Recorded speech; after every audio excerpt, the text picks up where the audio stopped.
The chandeliers in the Sovereign Club cast pools of amber light across tables, dressed in Irish linen so crisp it could slice paper. Crystal stemware stands at attention beside bone china edged in 24-karat gold. The walls are paneled in Circassian walnut, installed in 1887, polished weekly for 137 years by staff who knew better than to leave fingerprints. This is the oldest private dining club in Manhattan. Presidents have signed treaties in its back rooms. Titans of industry have carved up continents over its lamb chops. The waiting list for membership spans 17 years, and even then, money alone cannot purchase entry. You must be invited. You must be vetted. You must be worthy. And moving between these tables like a ghost, her footsteps silent on the antique Persian carpets, is Elena Vance, 26 years old. Dark hair pulled back so tightly her temples ache by midnight, uniform pressed, shoes polished, posture impeccable. She carries a silver tray bearing Chateau Margaux, 1995, with the steadiness of a surgeon's hand, because trembling, here, would be a fireable offense. Elena pours wine without a single drop escaping the lip of the bottle. She refreshes water glasses before they fall below the halfway mark. She clears plates at precisely the right moment, after the fork has been set down, before the guest reaches for it again. She anticipates needs before they become conscious thoughts, and no one notices. That is the point. She has perfected the art of occupying space without claiming it, of moving through a room like a thought no one bothers to finish. Her eyes register everything, the subtle power dynamics at each table, the telltale signs of a difficult client, the precise moment when a glass needs refilling. But her face shows nothing. Her presence makes no impression. She is a mirror that reflects only what is expected. The members of the Sovereign Club do not see waitstaff. They see extensions of the furniture, animate silverware that happens to breathe. Elena has learned to make her face a pleasant blank, her movements fluid and unobtrusive, her presence entirely forgettable. She is invisible, by design, by necessity. What the members do not know, what they would never think to wonder, is that the woman pouring their wine holds a master's degree in international diplomatic history from Georgetown University, that she graduated summa cum laude, that her thesis on court protocol as political weapon, the strategic use of ceremony in European monarchies, 1648-1815, was published in the Journal of Diplomatic Studies and is now required reading at the Fletcher School. They do not know that she speaks 6 languages fluently: English, French, German, Spanish, Italian, and Russian, and reads 3 more. That she spent 2 years as a junior protocol officer at the State Department before everything fell apart. That she can recite the correct forms of address for every royal house in Europe, the precise order of precedence at a Commonwealth state dinner, the exact angle of curtsy required by the Japanese imperial family versus the British. They see a waitress, black uniform, invisible. Elena's phone buzzes in her pocket, a text she cannot check until break. But she knows what it says. Another payment reminder, another deadline missed. The medical bills from her mother's treatment have metastasized into a second disease. $347,000 in debt that grows by 8% annually, compounding like a tumor no surgery can remove. Her mother died 14 months ago. The cancer took her in 6 weeks. The bills will take decades. Elena had been rising fast at state. She was being groomed for the protocol office, on track for embassy postings, for a career she'd dreamed about since childhood, when her grandmother would tell stories of the old country, of courts and kings, of the elegant dance of diplomacy.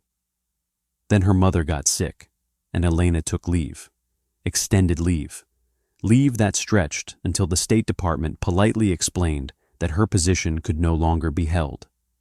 Leave that emptied her savings, maxed her credit cards, devoured her future one medical bill, at a time. Now she carries wine for people who could pay off her debt with what they spend on appetizers. She does not complain. Complaint is a luxury she cannot afford. She works doubles, takes extra shifts, volunteers for the difficult tables. She is building herself back, brick by brick, dollar by dollar. And if sometimes, late at night, she reviews diplomatic protocols in her tiny apartment just to remember who she used to be, well, that is her secret, her small private rebellion against erasure. Tonight, she has been assigned to the Wellington Room, the club's most exclusive private dining space, reserved for occasions of genuine importance. Heads of state have negotiated in this room. Billion-dollar mergers have been sealed with handshakes across its mahogany table. And tonight, according to the hushed briefing from the club manager, they are hosting royalty, actual royalty. Elena straightens her posture by a millimeter, adjusts her already perfect collar, checks her reflection in the polished silver dome of a serving platter. Invisible, forgettable, utterly professional. She takes a breath, lifts her tray, and pushes through the door into the Wellington Room, where her life is about to change completely. The Wellington Room seats 12 at a table that once belonged to the Vanderbilts. Tonight, only 7 chairs are occupied, but they are occupied by people who, collectively, could purchase most of Central Park. At the head of the table sits Prince Maximilian Leopold Henrik of Valdoria, third in line to the throne of a small but extraordinarily wealthy European principality. He is 32 years old, classically handsome in the way of men whose bone structure has been curated by centuries of strategic marriage. Dark hair swept back, gray eyes cold as winter Baltic, he wears a bespoke Savile Row suit worth more than Elena makes in 4 months. Valdoria is tiny, smaller than Luxembourg, but sits atop 17% of Europe's remaining rare earth mineral deposits. Its royal family has leveraged this geographic accident into sovereign wealth funds worth $93 billion. Prince Maximilian manages the family's investment arm and is, by all accounts, brilliant, ruthless, and utterly insufferable. He carries himself with the casual confidence of someone who has never been told no by anyone who mattered. His education, La Rosey, then Oxford, then a Harvard MBA, was less about learning than about collecting the right credentials, meeting the right people, building the network that would serve his family's interests for decades. At 32, he has already negotiated deals worth more than most countries' GDP. He does not negotiate. He dictates terms and waits for others to accept them. And tonight, he is bored. The performance of American wealth always bores him. Too eager, too obvious, lacking the patient cultivation that old European money understands instinctively. He agreed to this dinner because the numbers were interesting, but the people are predictable. They want his money. They will flatter him to get it. The only question is how much humiliation they are willing to endure. To his right sits Harrison Cole, the American venture capitalist who arranged this dinner. 64, silver-haired, worth $11 billion on paper. He built his fortune in telecommunications before pivoting to biotech, and now he is negotiating what could be the largest single foreign investment in American pharmaceutical manufacturing, a proposed $2.3 billion Valdorian sovereign wealth fund commitment to his new gene therapy venture. The other guests are supporting players, Cole's lawyers, the prince's advisors, a Valdorian trade attaché whose primary function appears to be nodding gravely at whatever the prince says. Elena enters with the first course, seared foie gras with Sauternes reduction. She moves around the table, counterclockwise, proper service direction, placing plates from the left, pouring wine from the right. Her movements are choreographed, precise, utterly unobtrusive. No one looks at her. The conversation swirls above her head like weather in a higher atmosphere. Harrison Cole. The FDA pathway is clear, Your Highness. We're looking at approval within 18 months, commercial production within 3 years. The returns projections are conservative. We're modeling 12% annually, but frankly, that's pessimistic. Prince Maximilian studies his foie gras without touching it. When he speaks, his English is flawless, tinged with the precise continental accent of someone educated at La Rosey and Oxford. Prince Maximilian Valdoria does not invest in optimism, Mr. Cole. We invest in certainties. Harrison Cole. Of course. The due diligence package we've prepared. Prince Maximilian. Cutting him off. Your due diligence will be examined by our people in Vienna. That is not why I am here tonight. A subtle shift in the room. Cole's lawyers exchange glances. Elena, refilling water glasses, catches the tension like a scent in the air. Harrison Cole. Then, may I ask why you are here, Your Highness? Prince Maximilian. I wanted to see what kind of people you employ, what kind of establishment you choose for important meetings. It tells me who you are, Mr. Cole. He gestures languidly around the room. Prince Maximilian, conted. This club is acceptable, old money, proper, but Americans so often fail on the details. His gray eyes sweep the room, and for the first time, land on Elena. She feels his gaze like a cold draft. Prince Maximilian, Kant. You there. Girl. Elena freezes mid-pour. Every protocol she has internalized screams at her. Do not engage. Remain invisible. Defer to management. But she cannot ignore a direct address from the guest of honor. Elena, neutrally professional. Yes, sir, Prince Maximilian. What is the correct form of address for a prince of a reigning European house? Cole shifts uncomfortably. One of the lawyers clears his throat. But the prince's eyes remain fixed on Elena with predatory amusement. A cat batting at a mouse for entertainment. Prince Maximilian, Chianti. I have been Sir and Mr. all evening. Your American staff have no understanding of protocol. I wonder if any of them even know the difference. He waves dismissively toward Cole. Prince Maximilian, Conti D. You see, Mr. Cole? Details. Your waitress cannot even address me properly. How can I trust your pharmaceutical venture when your staff cannot manage basic courtesy? Cole's face reddens. The $2.3 billion deal trembles in the air like a soap bubble about to burst. And something shifts in Elena. Something that has been buried under 14 months of grief and debt and invisibility. Something that refuses, in this moment, to stay down. Part 3. The hidden talent awakens. Elena sets down the wine bottle precisely, folds her hands in front of her, meets the prince's cold gray eyes with absolute composure. Elena, your Serene Highness. The prince's eyebrows rise fractionally. The room goes still. Elena, conted. The correct form of address for a prince of Valdoria's reigning house is Your Serene Highness upon first address, subsequently Sir or Your Highness in continued conversation. This follows from Valdoria's status as a principality rather than a kingdom, which requires the serene modifier to distinguish from royal highnesses of kingdoms, per the Congress of Vienna Protocols of 1815. Dead silence. The prince stares at her as if his wine glass has suddenly started speaking. Prince Maximilian, that is correct. Elena. Additionally, the staff here addressed you as Sir, rather than using your title because American hospitality protocol, established by the State Department's Office of Protocol, recommends avoiding honorific titles in private commercial settings to maintain equality of service among guests. It is not ignorance, it is policy. She pauses, and something in her, some wall that has been holding back everything she used to be, begins to crack.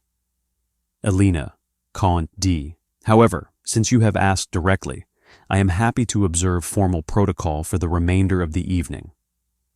Would your Serene Highness prefer French service, which would be traditional for Valdorian state occasions, or English service, which you have encountered at Oxford? The prince's jaw has gone slightly slack. He is, perhaps for the first time in his adult life, at a loss for words. Cole is staring at Elena like she has sprouted wings. Prince Maximilian. Who are you? Elena. I am your server this evening, your Serene Highness. The prince's eyes narrow. He is not accustomed to being surprised, and he does not like it. Prince Maximilian. Very well, you claim to understand protocol. Let us test this. He leans back in his chair, and a thin smile crosses his face. The smile of a chess player who has just spotted a trap. Prince Maximilian, Conti D. In 3 weeks, I am to attend a state dinner at Buckingham Palace. The King of Jordan will be present, as will the Crown Princess of Denmark. Tell me, in what order would we enter the dining room? Elena does not hesitate. The answer rises from memory, like water from a spring. Elena. The order of precedence at a British state dinner follows the host nation's hierarchy, modified by diplomatic courtesy.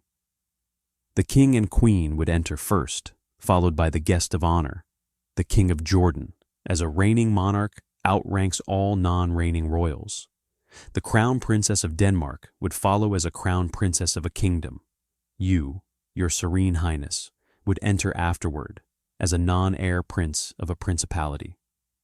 She pauses and adds, Elena, Conti D. Unless, of course, you are attending in your capacity as an official representative of Valdoria, in which case diplomatic precedence rather than royal precedence applies, and you would be ranked by the date your country established formal relations with the United Kingdom, which was 1854, ahead of Jordan's 1946, so you would precede the King of Jordan. The room is absolutely silent. Even the Valdorian trade attaché, whose job is knowing these things, looks stunned. Prince Maximilian, quietly. That is remarkably accurate. Elena protocol is not remarkable, your Serene Highness. It is simply preparation. The prince stares at her for a long moment. Then something shifts in his expression. Challenge replacing shock. Prince Maximilian. Then prepare for this. Tell me the correct protocol for refusing a toast from a foreign head of state without causing a diplomatic incident. Lena. One raises the glass, brings it to one's lips without drinking, then sets it down after the toast. This allows participation in the gesture without consumption. It was famously employed by President Reagan at a state dinner with President Mubarak in 1982, and has since been adopted as standard practice. Prince Maximilian. And if the host insists you drink, Elena. One cites medical advice, which may be invented, or religious observance, which must never be questioned. Alternatively, in some cultures, particularly in Central Asia, one may delegate the drinking to an aide who is honored to accept on your behalf. The prince is leaning forward now. The predatory amusement has been replaced by something else, something that looks almost like fascination. Prince Maximilian. Recite for me the order of a Valdorian state receiving line. Elena, the reigning prince and princess first, followed by the heir apparent and consort. Then the Lord Chamberlain. Then members of the Privy Council in order of seniority. Guests approach from the left are announced by the Master of Ceremonies, bow or curtsy as appropriate, 15 degrees for men, a brief knee bend for women, though women of equal or higher rank need only incline their heads and exit to the right without turning their backs until they have passed the threshold. The prince stands abruptly. His chair scrapes against the floor. Harrison Cole flinches. But the prince is not leaving. He is walking toward Elena. Prince Maximilian. Where did you learn this? These are not things taught in American schools. Elena. I was not taught in an American school. Your Serene Highness. Not for this. I was trained by my grandmother, Prince Maximilian. Your grandmother, Elena, Countess Margaret, Helena Dvornikov, lady-in-waiting to Princess Charlotte of Valdoria from 1961 to 1983. The temperature in the room drops 10 degrees. The prince goes absolutely still. Prince Maximilian, barely above a whisper. Margaret Dvornikov was lady-in-waiting to my grandmother, Elena. Yes, Princess Charlotte gave my grandmother her sapphire brooch when she left Valdoria. I wear it on special occasions. It was the only valuable thing that survived our family's journey to America. She reaches into the collar of her uniform and withdraws a small, exquisite sapphire brooch on a thin chain. It catches the light like frozen starlight. The prince stares at it as if seeing a ghost. Prince Maximilian. I know that brooch. There are photographs. It was part of my grandmother's personal collection. She gave it away to... He stops, looks at Elena with entirely new eyes. Prince Maximilian, Con TD. To the woman who saved her life during the 1968 riots, who helped her escape through the service tunnels when the palace was overrun. Elena. My grandmother never spoke of it as saving anyone's life. She said it was simply her duty, but yes, that was her. Part 4. The Explosion of Truth. The moment hangs suspended like a held breath. Everyone in the room feels the shift, the subtle recalibration of gravity that happens when assumptions shatter. The waitress, who should not know anything, has just demonstrated knowledge that most diplomats spend years acquiring. The invisible woman has become, impossibly, the most interesting person in the room. Then the Valdorian trade attaché speaks, and his voice is poisoned with something that sounds very much like fear. Valdorian. Attaché. Your Serene Highness, I must advise caution. This woman is clearly coached. Someone has prepared her to say these things. The Dvornikov family emigrated to America with nothing. There is no way. Elena, interrupting sharply. My grandmother emigrated with nothing because everything was taken from her. The Dvornikov estates were seized by the state in 1971 after false accusations of treason, accusations which were later recanted, but only after our family had been destroyed. She turns to face the attaché directly, and something cold and hard enters her voice. Elena, Con TD. The accusations were brought by Friedrich Werner, Minister of the Interior, who wanted our family's lands for a development project that enriched his own relatives. This was documented in the 1989 parliamentary investigation. The Werner family has never apologized or made restitution. The attaché's face goes pale. Elena's eyes narrow. Elena, Contide. Tell me, Mr. Attaché, what is your family name? The silence is deafening. Prince Maximilian, very quietly. Answer her. Valdorian attaché, barely audible. Werner. Elena nods slowly. Elena.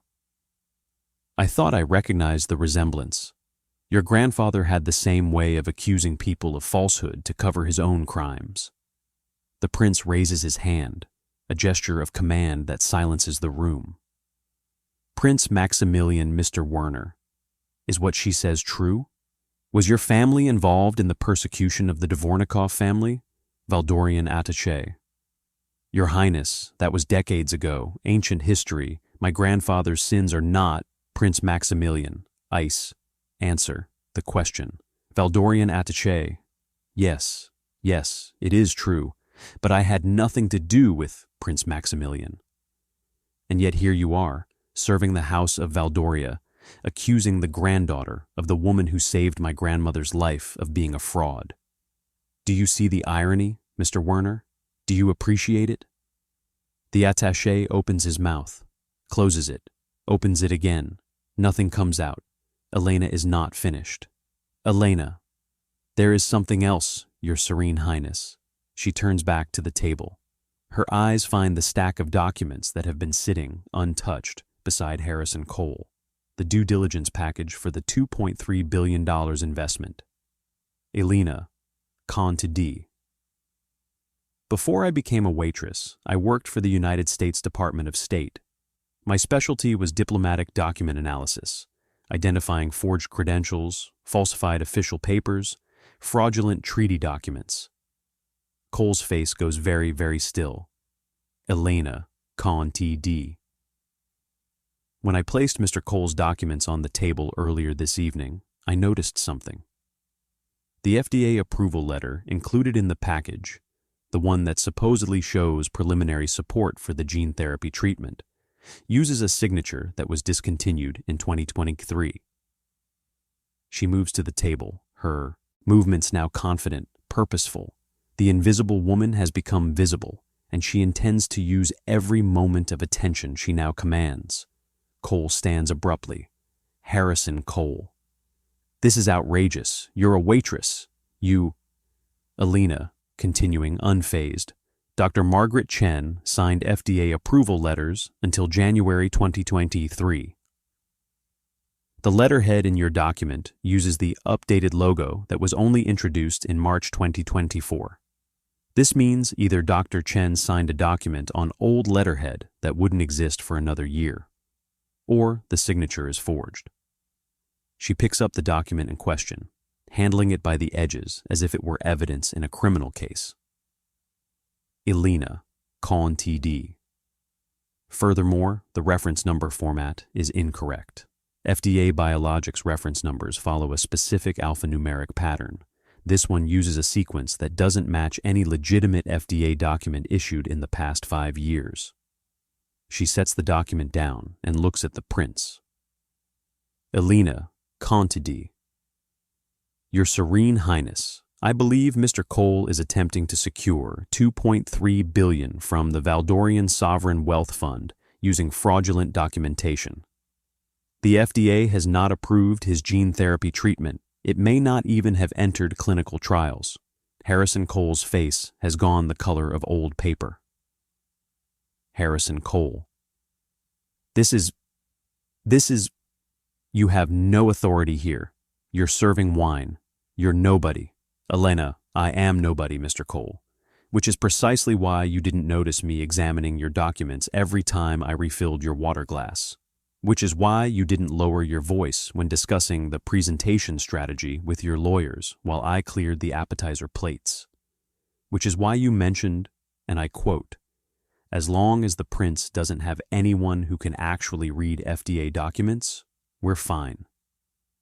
Cole's lawyers are on their feet now, gathering papers, reaching for phones. One of them heads for the door. Prince Maximilian, without raising his voice. Sit. Down. There is something in his voice, centuries of royal authority compressed into 2 syllables, that freezes everyone in place. Prince Maximilian, conted, "No one leaves this room until I understand exactly what has been attempted here tonight." Prince Maximilian, Contadi, continue. Elena takes a breath. This is the moment. Everything she has been, everything she knows, focused to a point. Elena, the due diligence package contains at least 3 other forged documents. The partnership agreement with Johns Hopkins, I recognize the signature of the Dean of Medicine, and it doesn't match public examples of his signature available in academic publications. The projected revenue analysis uses currency conversion rates that are 18 months out of date, which artificially inflates dollar-equivalent returns by approximately 8%. And the patent documentation references filings that do not appear in the USPTO database. She turns to Cole, and her voice is calm, almost gentle. Elena, con TD. Mr. Cole, I don't know if your gene therapy research is real or entirely fictional, but I do know that you were prepared to defraud a sovereign nation of $2.3 billion using documents that wouldn't survive 10 minutes of proper scrutiny. Cole's face crumbles. The mask of the distinguished billionaire falls away, revealing something desperate and cornered beneath. Harrison Cole. Broken. You don't understand. The biotech market, the losses. I needed this to work. I needed Prince Maximilian. What you needed, Mr. Cole, was to steal from my country. What you got was caught by a waitress. He gestures to his security detail, who have materialized at the door as if summoned by telepathy. Prince Maximilian, Con TD. Remove Mr. Cole and his associates. Hold them until the American authorities arrive. I will be making a call to the FBI's Financial Crimes Division within the hour. What happens next is swift and decisive. Harrison Cole, once worth $11 billion, is escorted from the Wellington room, with his lawyers trailing behind like whipped dogs. His protests fade into the hallway, then into silence. The Valdorian attaché, Werner, sits frozen in his chair until the prince's security detail approaches him as well. Prince Maximilian. Mr. Werner, you are relieved of your duties, effective immediately. You will return to Valdoria on tomorrow's flight, where you will face a review board regarding both your family's historical conduct and your performance this evening. Valdorian. Attaché. Your Highness, I had no knowledge of Cole's fraud. Prince Maximilian. Your job was to have knowledge. Your job was to protect Valdoria from exactly this kind of predator. Instead, you spent your evening attacking the only person in this room who actually did her duty. Werner is led away. The door closes behind him. The Wellington room, which moments ago held 7 people negotiating billions, now contains only 2. The prince and the waitress. Elena remains standing exactly where she has been throughout the confrontation. Her hands are steady. Her breathing is controlled. But beneath her calm exterior, adrenaline is singing through her veins like electricity. She has just destroyed a billionaire's fraud in front of a prince. She has just resurrected herself from invisibility, and she has absolutely no idea what happens next. Part 6. The Prince's Shift. Prince Maximilian walks slowly to the window. Outside, Manhattan glitters like a circuit board, millions of lives playing out in towers of glass and steel. When he speaks, his voice has lost its earlier coldness. There is something almost vulnerable in it. Prince Maximilian. My grandmother spoke of Margareta Dvornikoff until the day she died. She called her the bravest woman she ever knew. Elena says nothing. She waits. Prince Maximilian, haunted. When the riots came, when the revolutionaries stormed the palace, it was Margaret who knew the service tunnels, who led my grandmother through the darkness to safety while the mob burned portraits and smashed centuries of history. He turns to face Elena, Prince Maximilian, Con TD. And when the new government accused her family of treason to cover its own corruption, Princess Charlotte could do nothing. The political situation was too fragile. If she had intervened openly, it might have endangered the entire monarchy's survival. Elena. My grandmother understood. She never blamed the princess. She always said that Charlotte had no choice. Prince Maximilian. She had a choice. She made the wrong one. And my family has owed a debt to yours for 50 years. He walks toward Elena, not with the predatory confidence of before, but with something that looks almost like humility. Prince Maximilian, Con TD. Tonight, I came to this dinner expecting to be impressed by wealth and power. Instead, I was nearly robbed of $2.3 billion by a man who assumed I was too arrogant to check his documents carefully.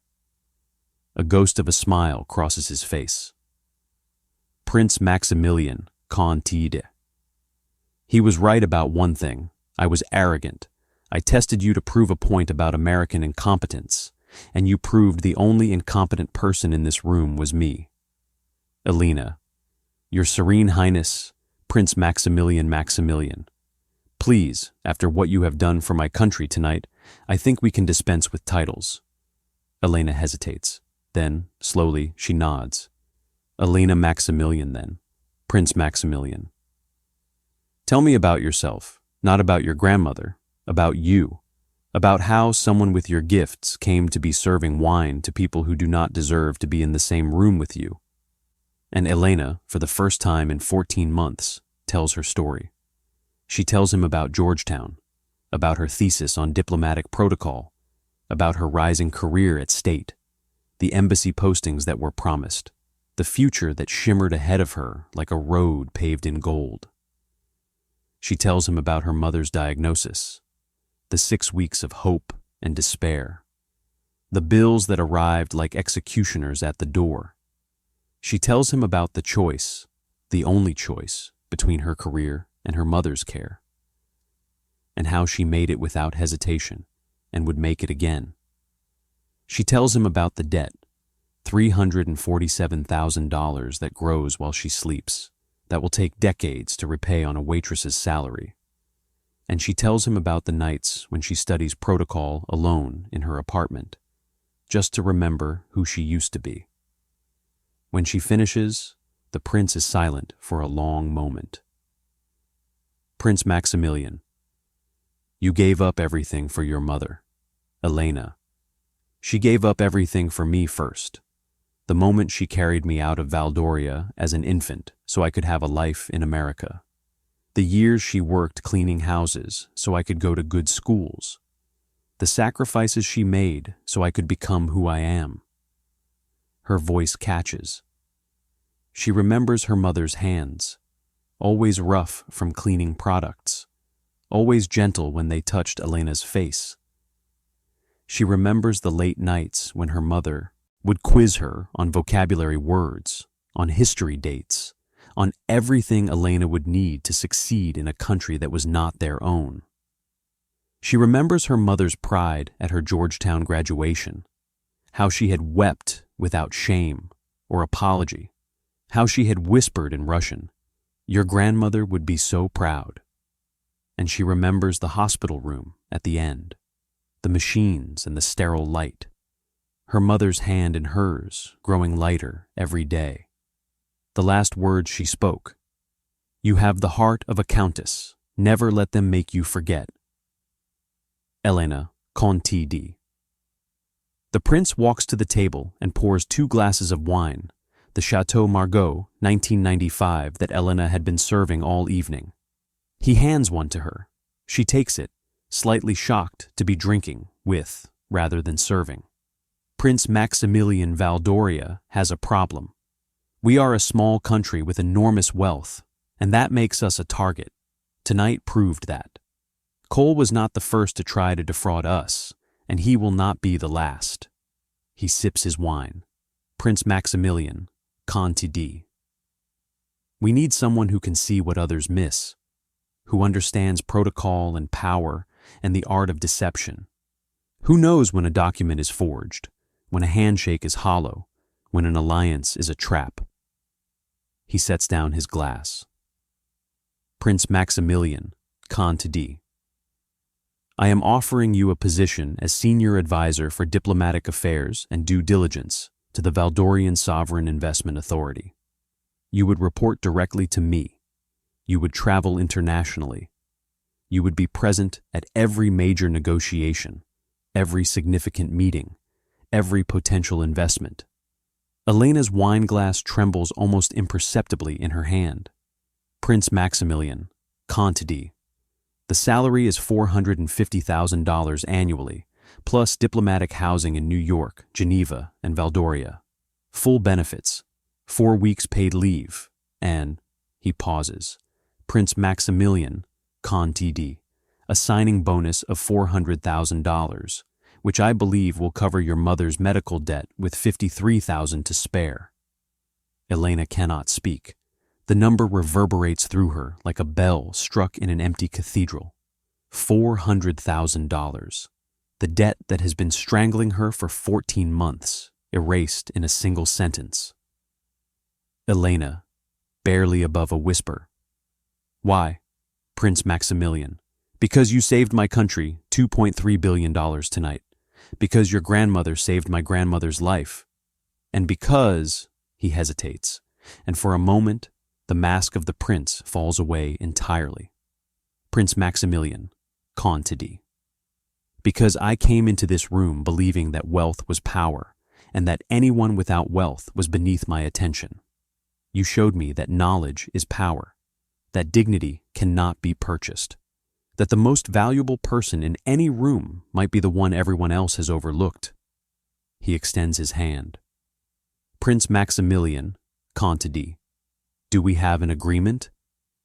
Elena looks at his hand, looks at the room around her, the Vanderbilt table, the Persian carpets, the chandeliers that have witnessed a century of power plays, and she thinks of her mother, of her grandmother, of all the women in her family who served and sacrificed and were forgotten. Elena. I have conditions. Prince Maximilian, surprised but intrigued. Name them. Elena. I report to you, but my assessments are independent. No pressure to approve investments for political reasons. No interference in my analysis. Prince Maximilian agreed. Elena. The Dvornikov family's historical record will be formally cleared by the Valdorian government. A public statement acknowledging that the accusations against my grandmother's family were false and politically motivated. Prince Maximilian. That is long overdue. It will be done within 30 days. Elena. And one more thing. She sets down her wineglass. Elena, Contidi, a scholarship fund, established in Valdoria for young women from families who were persecuted by the old regime. Named for my grandmother, the Countess Margaret Dvornikov Memorial Fellowship. The prince is quiet for a moment, then he nods slowly. Prince Maximilian.